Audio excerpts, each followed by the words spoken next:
Hey everybody, it's Andy Kushner, host of The Wedding Biz, in which I conduct in-depth and revealing interviews of icons of the weddings and event industry. This is all to provide you with education and inspiration. And I want to greet all of our regular listeners who tune in week after week.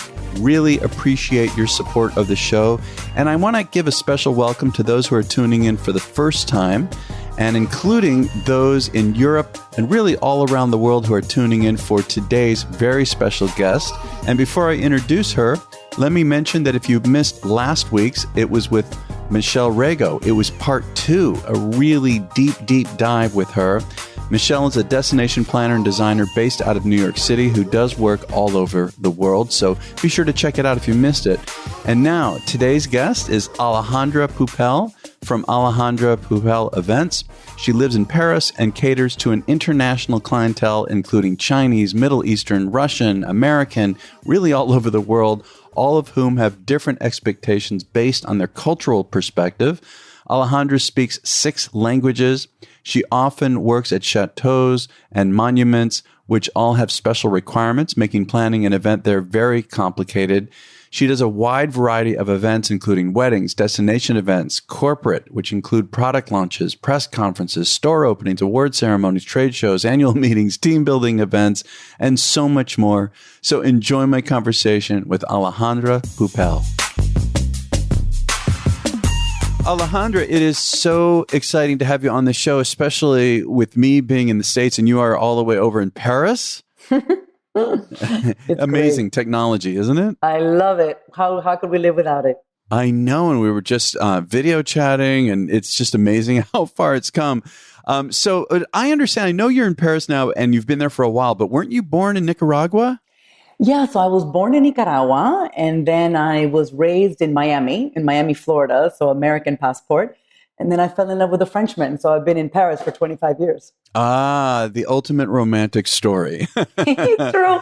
It's true. It's funny that I ended up to be a wedding planner in the city of romance.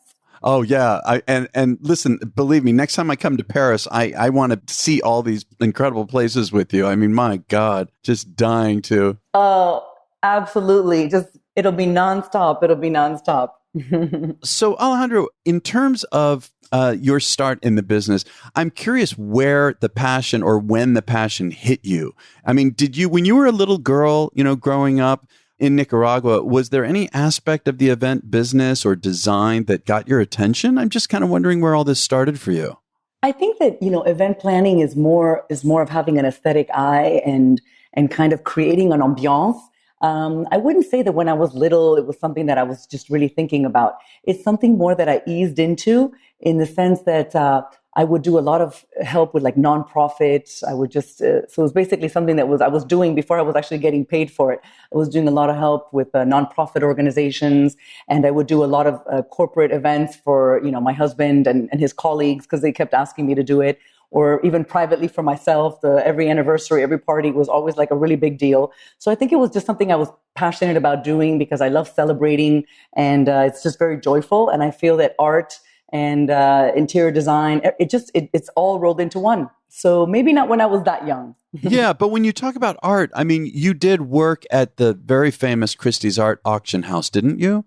Yeah. So, just like in life, like in an event, there's different chapters and like key turns.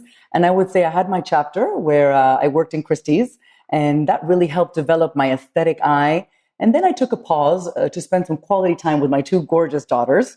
But can I stop there, Alejandra? I'm just curious. Mm-hmm. What did you do at Christie's, though? What was your position? So at Christie's, basically I studied for a couple of years. So I went to business school, business and marketing. And then when I fell in love with my husband and we got married, when I moved here, I was only allowed to be a resident, but I wasn't allowed to work here for 2 years. So I decided, what am I going to do? For 2 years, it's impossible. I'm young. I need to do a million things. So what I decided to do is how was the best way to really immerse myself in the culture. I mean, thank goodness I already spoke French, but to really understand more the culture. And so I decided to do was to go into a course for 2 years, which was basically going in from the Middle Ages all the way to the 19th century, till Duchamp, to studying all the art. So silver, furniture, painting, everything. And what was really lovely is that at the same time that I was learning about the art, you indirectly, of course, learn about the history. So it was very, very incredible. And when I did that, I just really found out that I absolutely love to work in the art field. I love traveling, and there was all these incredible shows. We had incredible paintings in my hands all the time. And that was just something that I was really passionate about. So after doing that, and it was just like a total twist of fate because I had studied business. Then I started working in Christie's, and I worked in a couple of departments, and I ended up working in the Impressionist and 19th century department, which I absolutely loved. I love Impressionism. I love that. I have to admit, it's just, it makes me sing like, it makes me shine when I see Impressionist art. So I loved it. Oh, gosh. Alejandra, when my first trip to Paris, I was about 23 years old. I went by myself for 10 days. And I'm going to just completely tear apart the pronunciation, but the Musée d'Orsay, am I saying that? Yeah, no, you're doing good. You're doing good. So when I walked in there, and at that age, I was not really familiar with Impressionism. And when I went to those upper floors where the Impressionists were, I was blown away. I ended up staying there for 6 hours on those floors. It was just crazy. And so it's so interesting to me and exciting that you worked in the Impressionist department. And it's interesting because, as you know, with Impressionist art, you really work with the light. I mean, it really is all about, as you know, Monet, he did the same, like La Cathédrale de Rouen. He did it like, I don't know, hundreds of times. And it really is about the light. So I think it's incredible how the intricacies of art and event planning. I mean, we all know that light and sound is such a integral part of our business. That's right. So I think that all that really just dusts off and is yeah. You were learning from the best. yeah, pretty much. Yes. I guess if we talk about Monet, you're right, absolutely. So you did that, and then I believe that's when you took a pause to raise your children. Is that right? Yeah. So then basically after, my daughters were young, and then I had them very back to back. And I must admit, I really admire, these women who can do it all. But I think, I just wasn't one of them. And also maybe my husband wasn't that, partner who would go to the pediatrician and, do all that type of things, because he was, he's traveling and, he works in finance and a lot of investments. And so he's, all over the world. So he really couldn't, be, I guess, that backup co-captain. So basically I took a break to really just enjoy every single moment with my two gorgeous daughters. I have a blonde and a brunette. They're just like to die for. They're my best friends, my light. And now I was kind of just thinking for the next chapter, as we know, we all have these next chapters. And that's right. As they were entering high school, we discussed with my husband and, with his backing, it was just kind of time for the next phase. And after a period of like reflection and brainstorming, I thought about different business opportunities, and I'd done a lot of interior design, like with architects, and I thought about investing in a lifestyle magazine or many different things. But I think just events became so obvious to me because it's really my nature. I'm a people person. It's something that I love to do. And I think more than anything, I've always just loved entertaining. And I think in all these years, I didn't know it, but I was already creating this network of very interesting people, because either I had gone to events or I had done events, or I just, I knew the best florists. I knew a lot of the key people, and I didn't really know that I was building it up for my business, but I had basically had, 20 years of networking before I actually started the business. Incredible. And at first it was with no ulterior motive because I wasn't even in the business. So that's right. I think that's what was kind of nice. It just happened organically. And so voila. Well, and didn't you venture into some private and corporate event planning before you started your own company? I believe I read that. Well, it was more that I had done a lot of corporate work, as I had said, and I had done a lot of nonprofits, but I was doing it for free. I was basically doing it, people were telling me, oh, Alejandra, I'm doing something in Paris and, I need your help. And at the time, I was happy to do it because it's something that gave me a lot of joy and passion. So when then my husband, I think at one point says, well, why don't you transform your passion into, something that's profitable and it's a business. So I was very lucky to have his business savvy, behind. He gave me the wonderful, accountant and all the resources I needed. And then I was able to attack this creative business. But I have to say, when people say, oh, event planning is a creative business. Yes, it is. Absolutely. Of course it is. But you know what? I think the creative part, the business part, is just as important as the creative part. I would say it's 50-50. I wouldn't even say it's 70-30 in my opinion. I think you got to get both of those really, really aligned in order to, have a successful business. Yeah, it's interesting. There's been some people on the show, especially ones who have scaled, who I've asked that question too. How do you balance business with art? Because it seems to be such an inherent conflict in it. And I remember one person saying to me that he views putting together a business structure as a creative act in of itself, which was a really different way to look at it for me. You see it that same way. I couldn't agree more, because it really is tailor-made, because we're a service business. So when you're a service business, I don't treat my Russian clients the same as I treat my American clients, the same as I treat my Indian clients, the same as I treat. So it's kind of like tailor-making something for every type of client. They have different expectations. For example, for an Indian wedding, it'll be 5 people deciding or 8 people deciding, and the bride doesn't even get a word. Poor thing, so it's everybody in the table, and I'm kind of like, I'm team bride, but the bride doesn't really have her say. And then, of course, the American couples, it's, really nice because it's the husband and the wife, and they're actually in all the phone calls and all the WhatsApps. And it's, that kind of surprises me because the men are involved in, all the aspects. But every different culture really brings something different. So we are creating a business that's very tailor-made to different cultures and to different cities and to different ways of thinking. And even my pitches, my marketing strategies are different depending on who is the person I'm talking to, my audience. Well, and let's dive into that. I know that you do cater to an incredibly, really a very diversified international clientele. I believe that from what I understand, most of your clients are not actually French, right? They're Middle Eastern, Chinese, American, Russian. And you're speaking 6 different languages. Isn't that right? Yeah, and I feel so blessed. I really feel so blessed by the fact that I'm so enriched by all these cultures, because each one of them teaches me something. So it's true that here in France, of course, being Paris and our incredible monuments and our incredible venues, and in Italy, of course. So there's, destination has really, I can't believe how important it is. It just seems almost like a given now that people won't have their wedding in their city. They're going to have it somewhere else. And I think it's for different cultures for different reasons. But for example, the Chinese culture, they have these weddings of 1,000 people to, give pleasure to their family. But in the end, they're just like a number. They say hello, they say goodbye. They don't really enjoy it. So, the younger, especially the younger generation Chinese couple in between, 24 and 30, what they want to do is they want to create their own wedding, curate it the way they want to do it, and invite their family, of course, but it's maybe 150, maybe 200, maybe 80. And I think that is, very different to what it used to be before. So depending on the culture, they love destination. So that's why that's who most of my clients are. Do you see a conflict with the Chinese between the younger kids who want the smaller wedding and their parents? Do you get in the middle of situations like that? Well, actually, what happens really is that they're doing 2 weddings. They're doing the one to give the pleasure to their family, and then they're saying, well, we're doing the wedding that we want to do. And so they're doing both. And, Indian families too, and many other cultures also.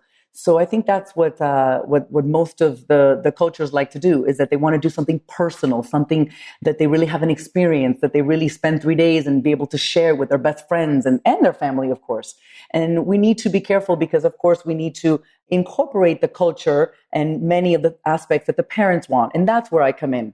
I think I come in more where I try and, find that balance in between what they want, maybe something like a more partying style and something that the family wants. So that, I'm always kind of in the middle in that. That's like the eternal universal issue, I would say.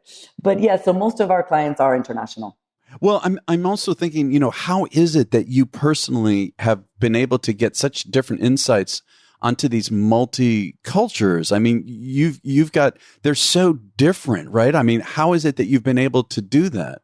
Well, I think I've been learning, doing by learning and learning by doing. It's basically, I think like everything else, you just have to leap and dive in. I think I've given my clients, I would say, I think a trust, because they've always felt that I've really respected their cultures.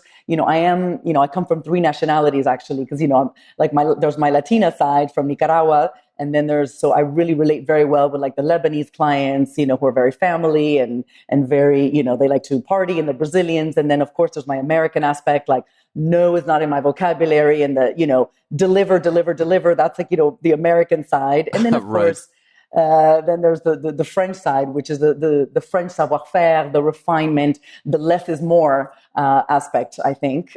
So I think just being multicultural and really being very receptive to the fact that I'm like, I ask them a million questions when I talk to them, and I go, I do know, of course, about, for example, I'll tell them those keywords, like for an Arabic client, it'll be the zafa, because they don't do ceremonies, they do a zafa. And if you want, I can share it for you, because it's so different, like these Arabic weddings, which I love, because it's like a fashion show, by the way. You have no idea. Like you get there and it's like the bride's dress better be knockout, because actually the guests are already wearing like these Oscar de la Renta 3-meter trains, incredible dresses. So oh my if she God. doesn't wear like a knockout dress, like she just like disappears. So basically these beautiful like Middle Eastern weddings, they do a zafa instead of a classic ceremony. Basically the difference between our ceremonies would be that what they do is they have couches, like it's kind of like a big living room. So, like we have a bunch of chairs, they have living rooms and couches and tables. So it's very like cozy and warm. And what they do is during this hour and a half, it's usually about an hour and a half ordeal, when, the bride isn't an hour and a half late, because, every culture that also, I have to fit that into the timeline. That's right. I know that my Cuban clients will be an hour and a half late minimum. I know my, Chinese clients will be a half an hour in advance. So, that's another thing to fit that in the timeline. That's funny. So, for example, so they have these wonderful like coffee and tea, and everything is just served coffee and tea. Interesting, because, we have coffee, tea, and chocolate. Chocolate. So how many times have I had to go over with my caterer? I'm like, no. For the cocktail, we have chocolate and sweets, and we have coffee and tea. And so then, so they don't really, okay, sure, Alejandra. So then after the ceremony, there is no actual ceremony, if you will. What it is that usually the bride's entrance is the most important part of it all.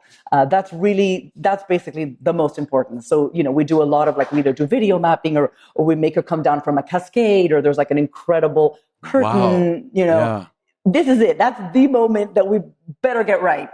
It's basically the bride's entrance. So what happens is the only men who are allowed at the wedding are it's usually been between 7 and 10 men. So it's only the men of the family, meaning it could be the father, the cousin, the brother, the actual close family.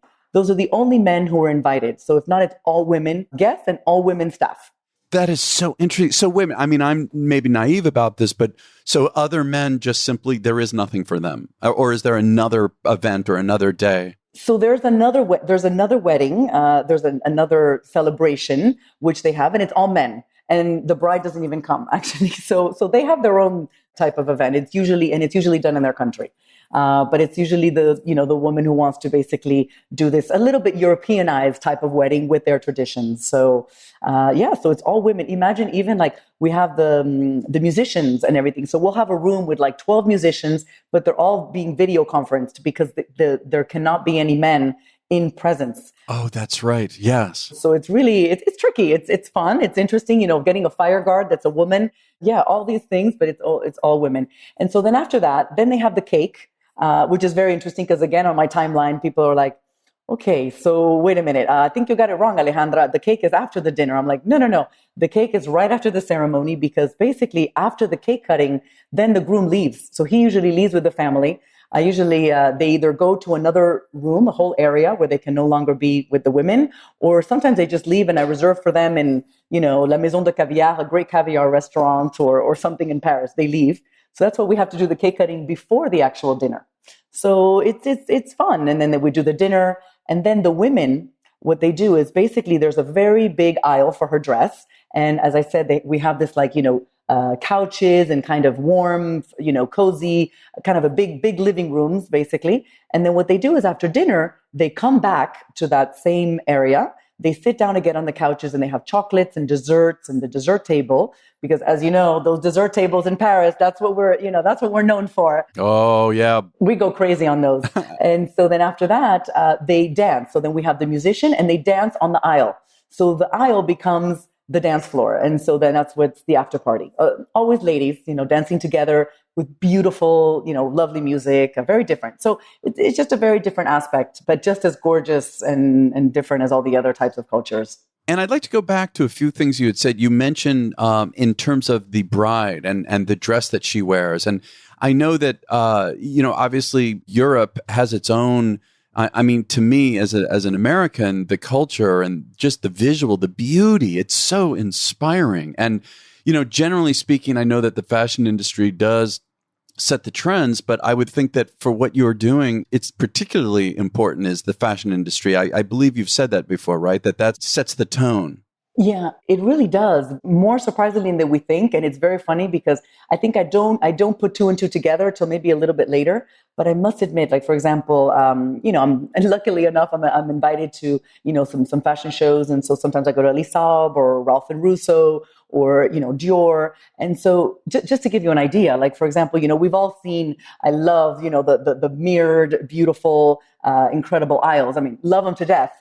But the truth is, it was in 2016 when Dior did an incredible event for the spring summer collection at the Louvre, and that's where they did everything with mirrors. The whole thing was played with mirrors, and I think that's what inspired a lot of people. So I think fashion really does set the trend. Actually, somebody on my team always takes every single, even though I go to a few of them, I don't go to all of them, even though I wish I could. But they actually create a book for me. And so every time that there's a season, especially the couture, because that's kind of when they go all out, they create a book of what they did in the decor, how they did it. And it's incredible. The colors, Elie Saab did a whole champagne, like a very champagne and nude color campaign a couple years ago. And then everybody started doing those nude colors. So I think that's a big source of inspiration. I think another thing also is we're so lucky here living in Europe because in 1 hour and a half, I'm like talking buongiorno and I'm eating mozzarella, pasta and mozzarella in Italy. and then literally in another hour, I'm all the way, in Germany. So we're very lucky that everything is so close here. So we travel a lot. And so, of course, that inspiration is very easy in Europe. I think easier than in the States with, just the distances are so huge sometimes. I'm also thinking of the theatrical element, and I know that in your website you say we create events from a theatrical point of view with a beginning, middle, and end, and we shape a tempo that keeps clients in awe and surprised. We design an experience using the five senses. That it really seems to be apparent, especially when you were talking about with the Arabic weddings, with the big entrance of the bride. And I love your sense. Can you talk more about the theatrical point of view?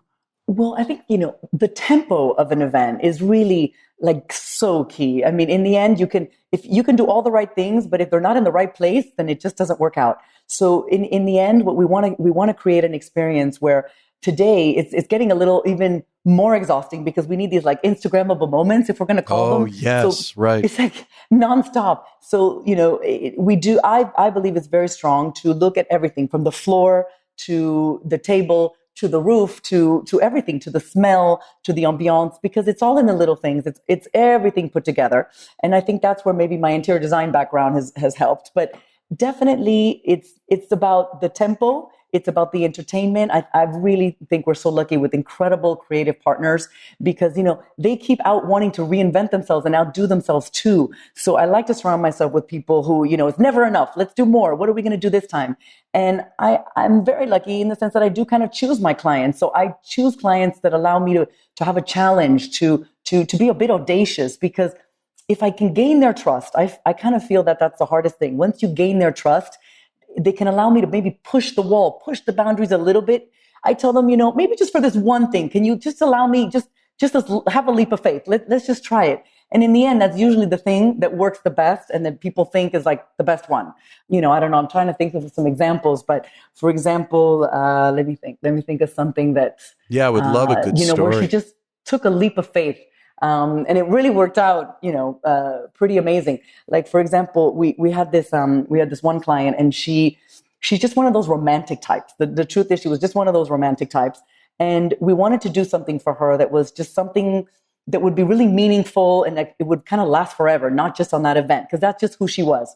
So what we did is I partnered up with an incredible vendor here in Paris, which is a person that does award-winning roses. I mean, her family has been creating award-winning roses for the past 3 generations. And so what we did is we actually created a rose for her in her name. registered. And actually, she was, from a country. So we registered it in her country. And what we did is we baptized that rose in her name that will be forever at the wedding. And those are just those type of things that she'll never forget. And, she had a bouquet and it's her rose and it's her variety. And I think it's those type of things that, she was like, why, should I do that? Don't you think it's going to be odd? I'm like, no, it's something. And that's what she really remembers. And she keeps talking about it. And I think that's what her guests also felt, that it resembled who she was. And that it's all about kind of doing a reflection and kind of the coming out of as the couple style in the wedding. So I think that was just an example of when they allow you to kind of go a little crazy and it works. Well, and I would think that, the kind of clients that you have, they have such high expectations, and, the opportunity, though, as well, for you to be fulfilling these dreams and to take it to another level. What is a really over the top kind of a request that you've gotten from a client? So one client, which actually ended up to be the coolest person I ever knew, actually so fun. At first, I thought he was absolutely nuts. So this incredible, lovely guy, he was about 50 years old. He said, Alejandra, I really want you to organize an event for me, but I want my birthday to last all year. And I look at him and I go, okay, well, how do you see that happening? What is your vision on this?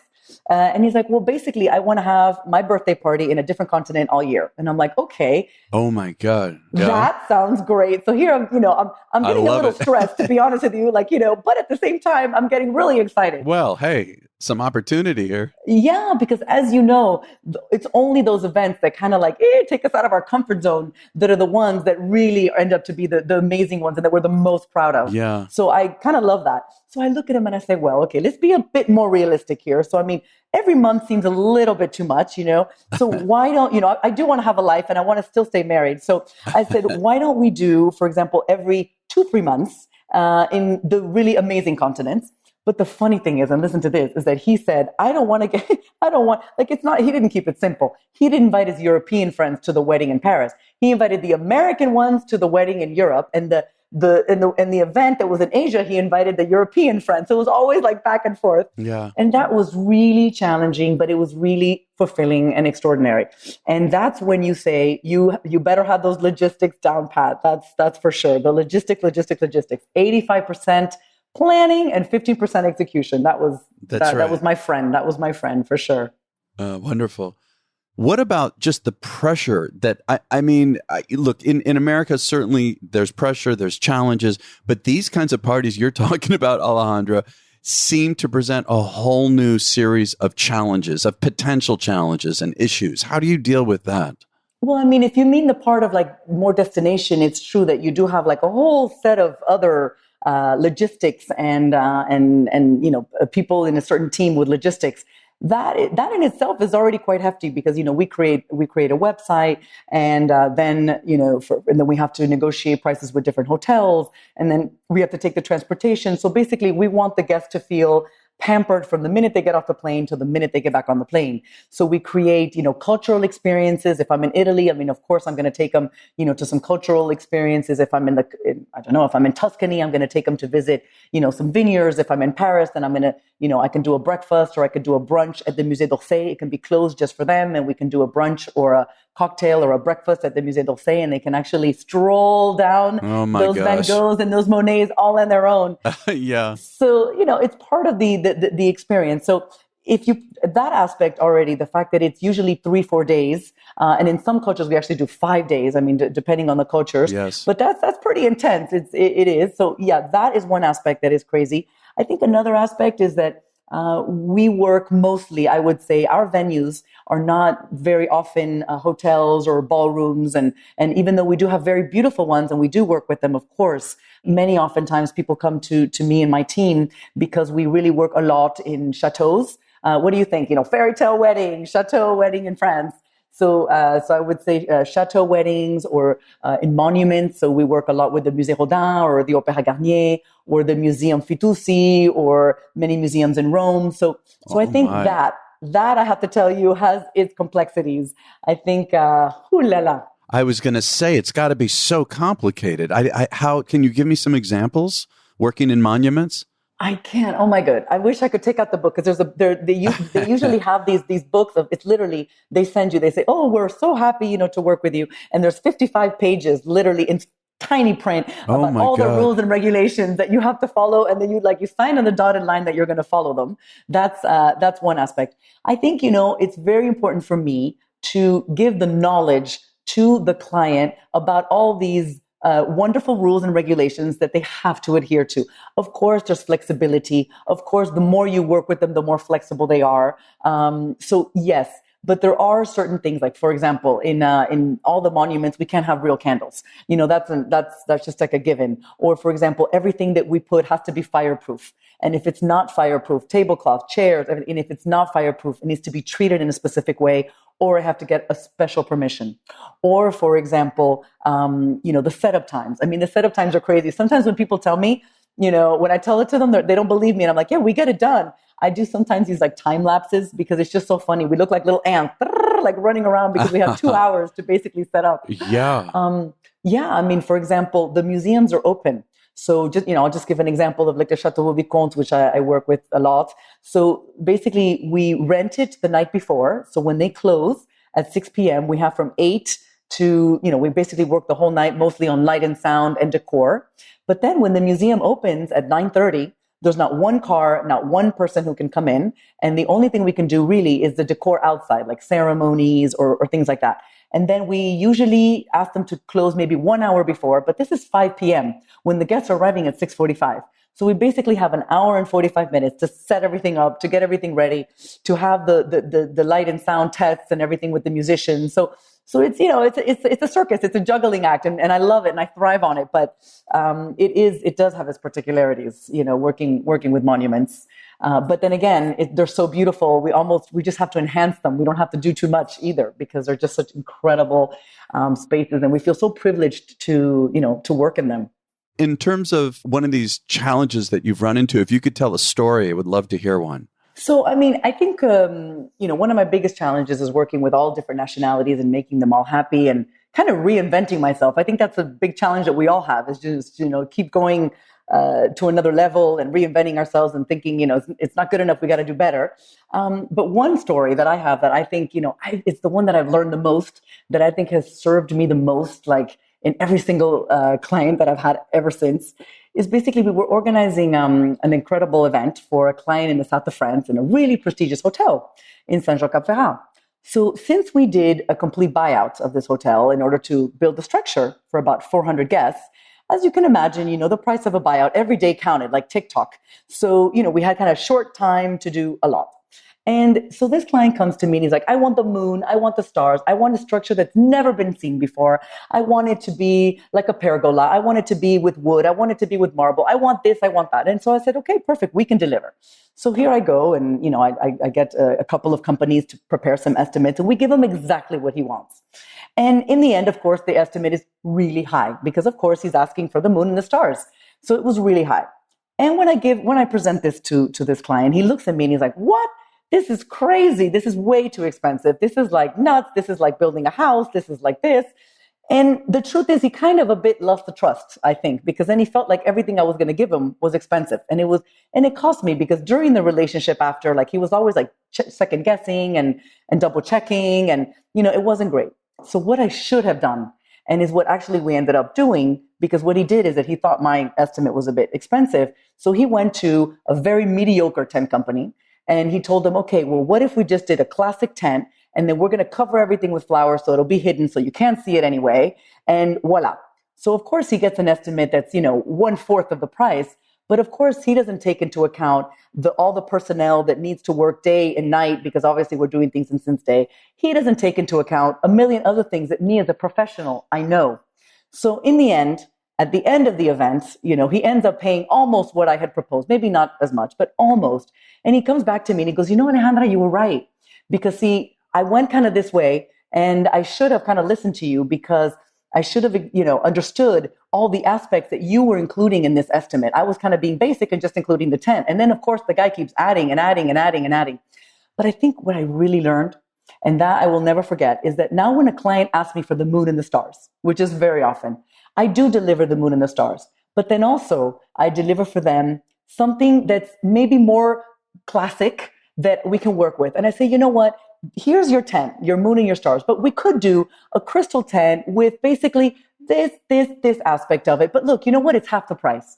And in the end, they might still go with the expensive thing. But I think that you build their trust because they feel like you're trying to protect their investment. You're trying to protect their money.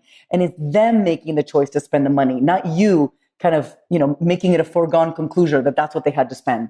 And I think that's what I've learned is always give them the moon and the stars, but give them another option that's in a reasonable price. And it really goes a long, long way in that building of the trust. They feel that you're taking care of them. And I think that's a huge thing that I learned. Yes, yes. What about a lot of the other events? I know you do weddings, destination events. And what about corporate? I know that you do product launches, press conferences, store openings, award ceremonies, annual meetings, team building. That just seems to have its whole other set of complications and specific needs. How do you deal with all of those? Well, I think with corporate events, I do realize that everyone has their specialty, and so I can create an incredible party, but I am not a PR person and I'm not a marketing person. And I think very early on, I kind of explain that to my clients because they come to me, and many times again, it's international clients who want to organize 2 or 3 days for, I don't know, their VIP clients from the bank, like the Saudi Commercial Bank, or Bulgari that wants to do a product launch in France and they want to do it in like a monument or something very exceptional. But I think really early on, I realized that I needed to be very straightforward and say, because they kind of, the lines get blurred and they start telling you, yes, but where do you think I should do photo shoots? And what should my image be? And I'm like, everyone has their speciality. Me, I can create an incredible event. You give me the guest list, but I can get you a wonderful PR firm that will take care of getting the right press, because if we're going to create this incredible event, I want you to have the incredible French press or European press, if that has to be. And that's one aspect of it. And then the other aspect is the whole, marketing and the imaging, which is a whole other, baby. Like right now we're organizing an event for a product launch for a perfume. And, I've realized, because I've been kind of accompanying a little bit in the process, just because I thought it was so interesting. This client is making an incredible perfume. He's making it in the south of France, in Mougins, with some of the best perfumers in the world. And he's launching it here in France. And so, just the whole marketing, just the names of the perfumes and all that is just a whole other aspect, which I think is fascinating, but I do give it to, someone in marketing. So I think when it's corporate, I think you have to have an excellent portfolio of the right partners, I would say, that you can orient your client to in order to basically produce this event, because I can't really produce it alone. Because if I have the most beautiful event in the world and then, the right press doesn't come, or, the right That's image right. isn't there, Yeah. what for? So I do love to be part of the process, but I like to, be very straight and tell them, each one has their job and what they're good at. So, Alejandra, earlier we were starting to talk also about the business aspect, and I'm just thinking, with all the stories you've told me so far, I can't imagine managing all of these intricate affairs that you are dealing with. How many full-time people do you have on your staff? So, we're a small team. We're 3 people, I would say full-time. And then what I do is I actually get freelancers. Well, we are in France, so I don't know if you imagine, France and all the wonderful social charges and our wonderful, system. But apart from that, what I like to do is I also like to get freelancers that are very specific to the event. So, for example, if we're going to be creating a structure, I like to get somebody for, like, I would say the 3-month period. I would say a month and a half before, and the event for about 2-3 months. So I like to get someone who's very into technical, so they're going to be able to see, for the generator, how much, juice we need. And then I'm going to, make sure that they're very, in tune with the light and sound and all the hooks that we need to put with these incredible 800 chandeliers that we're going to bring in. So it's just really specific. I think that's very important. Also the language, because, as many languages as I speak, I don't speak all of them. I thank God English is the universal language. So I can pretty much say that, we can all get by with English. Thank goodness. Yeah. That really, most of my clients do speak English, but they just feel very comfortable when, someone anyway in the team speaks their language. So like if I'm going to have an Arabic client, I will have someone who will speak perfect Arabic, who will take care of the family, who will translate contracts for me. They just feel more comfortable. It's more that. So I do, freelancers depending on the scope of the event. So we're at least 5 or 6 at the event itself.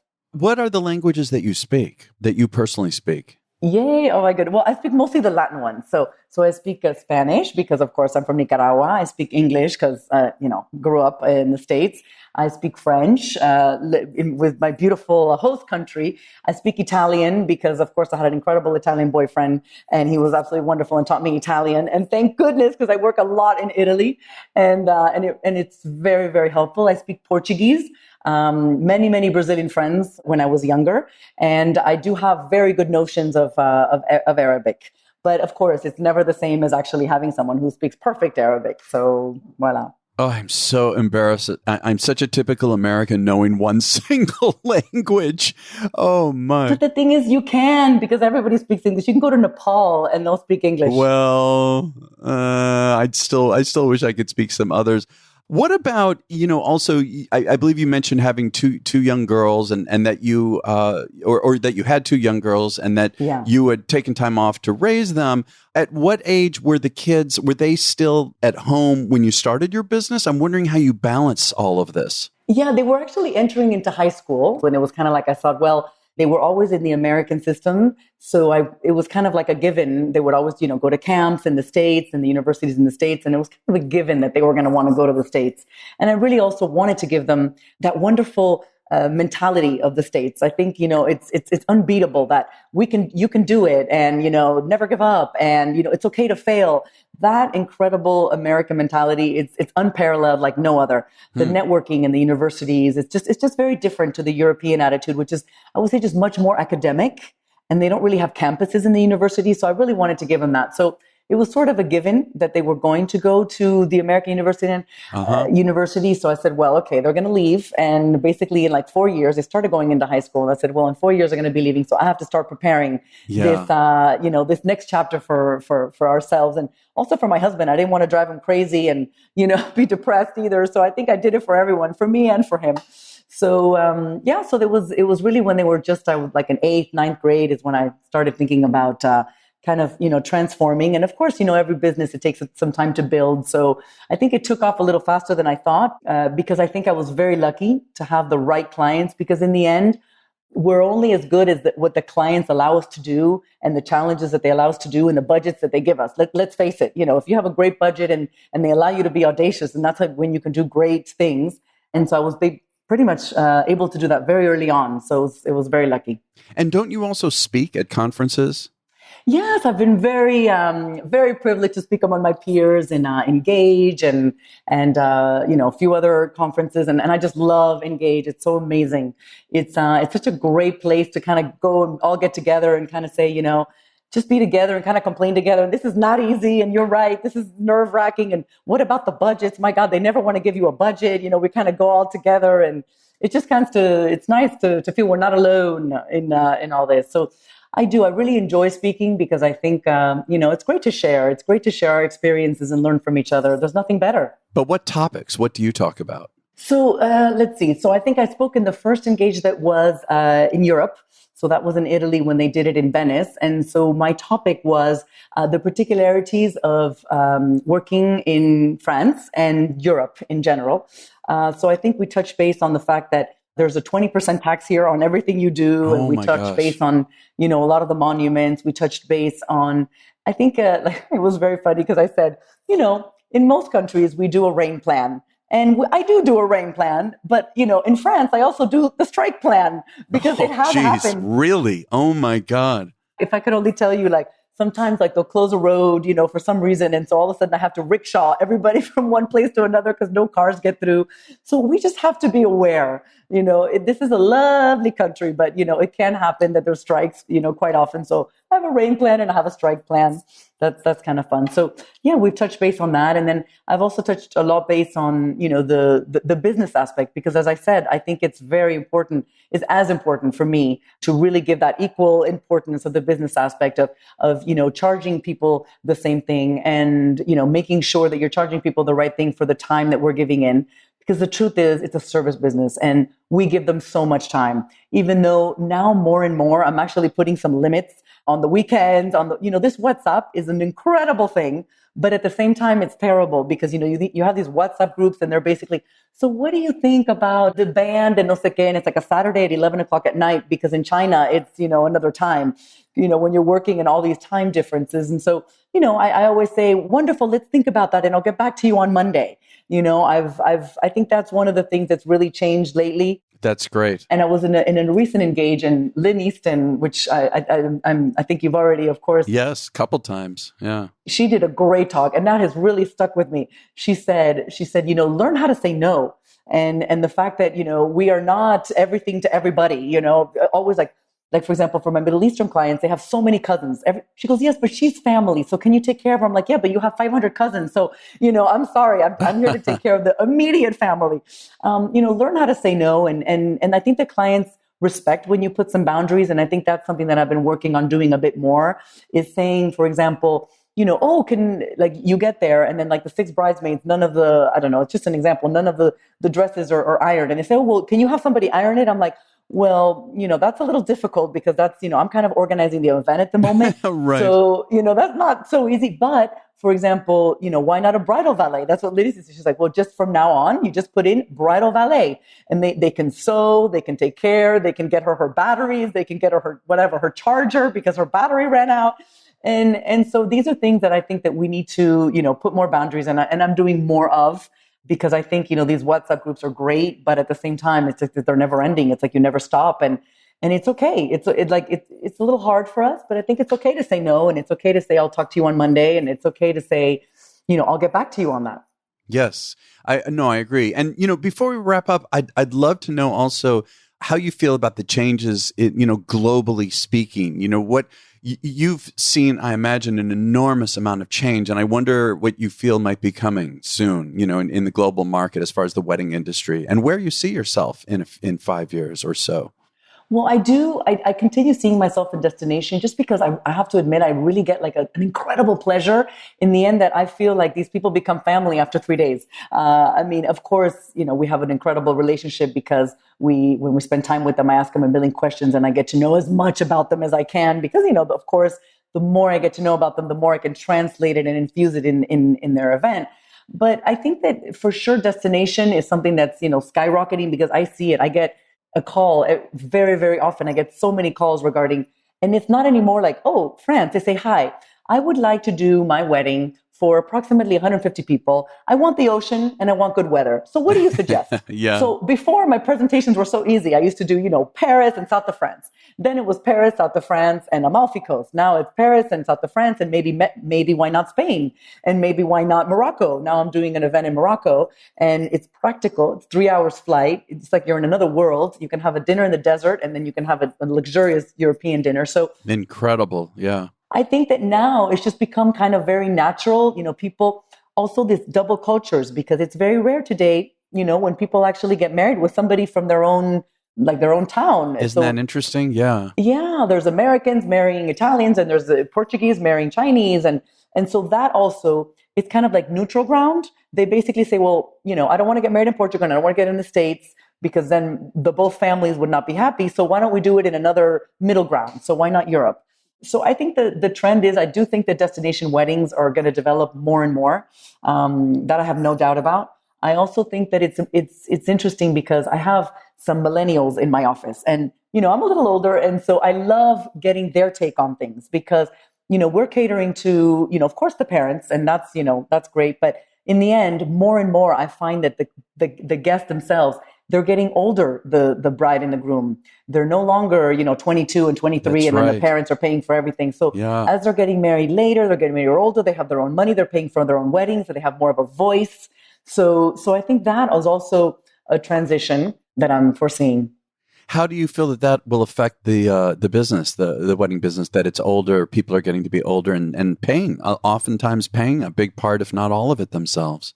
Well, maybe a little bit more audaciousness because, of course, the parents, they usually want to have the wedding, which is, for example, maybe more traditional and they want to have like, the dancing and the band and some of my younger clients are like, no. We want to have like a great wedding. Okay. We have our dinner and then we want it to be Ibiza.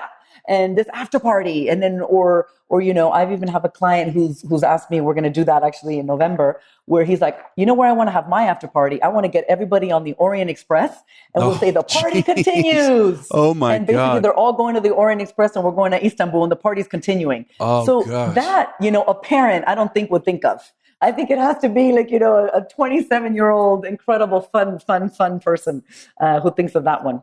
Yeah. And lastly, how Alejandra, do you view success? How do you define that in your life? Oh, that's a really good question. I mean, for sure, my biggest success is my family and my 2 daughters. No matter what I do, no matter what I fail at, as long as I got that right, then I am just one happy camper, I have to admit. So I think for me, that's important to have that success. But I think the success is also just, having the respect of, your clients, your peers, just making sure that what we do, we're happy to do. And I wake up every morning and I'm like happy to do it. And I'm so excited. And I'm very lucky to, be surrounded by incredible creative partners that every day, like, open my eyes to like a new perspective or new ideas. And I think that is just super fulfilling to be able to, of course, to travel and, work with great people who just open your mind. And I think that's something that for me, success is just really being happy at what you do and respecting others and having others respect you and having a very good reputation, because in the end, you only have one. You have many things. That's right. But there's only one reputation, and it takes this to break it. So I think if you have a good reputation for being someone honest and fair, and maybe a little crazy sometimes, because that's okay. Aren't we all in this industry? I think we all have a little bit of that. I think so too. But it's wonderful. Voila, that's success for me. Well, thank you so much. I love your energy, Alejandra. I absolutely love your energy. Thank you so much for being on the show. Oh, it was such a pleasure. I loved it. But I want you to come to Paris. I think we have to find an excuse to have you interview me here in Paris. So come back soon. Absolutely. I would love to. I think April, as a matter of fact. So I'm going to take you up on that. Wonderful. Get ready. Your agenda's going to be very full. All right. Thank you. Take care. Thank you for listening to my conversation with Alejandra Poupel. Please check out her site at alejandrapoupel.com. It's Alejandra, Poupel.com. And her social media handle is Alejandra Poupel Events. All of this can be found in the show notes at our website of theweddingbiz.com. And if you enjoyed today's episode, which I'm sure you did, please share it with your friends and colleagues so they can find out about the show as well. And if you can give a top rating and review wherever you get your podcast, that would also help us very much and help new people to find us. Don't forget to tune in on Wednesday to listen to our follow-on segment, The Next Level, in which I have a guest co-host, and together we talk about some of the highlights of the interview in order to give you specific tactics and advice to raise your own business to the next level. And I'm excited to say that this week's guest co-host is going to be Greg Fink, the photographer out of Paris who I interviewed late last year. Had a wonderful interview with Greg, so looking forward to talking with him. And I want to mention next week's episode, next Monday, and that is going to be a Bride Lux panel. It was a panel that I put together and moderated at the Bride Lux conference in New York City recently, and it featured Sylvia Weinstock, Cece Johnson, and Christian Oth. What a powerful panel. And we discussed the importance of connecting with your clients, the hows and whys of relationship building. So be sure to check in next week with us. We want to thank our sponsor, Kushner Entertainment, at KushnerEntertainment.com, where you can get information about some of the absolute best music and entertainment and bands in the world, bar none, and also the high-touch service that Kushner Entertainment provides. We'll catch you all next week on The Wedding Biz.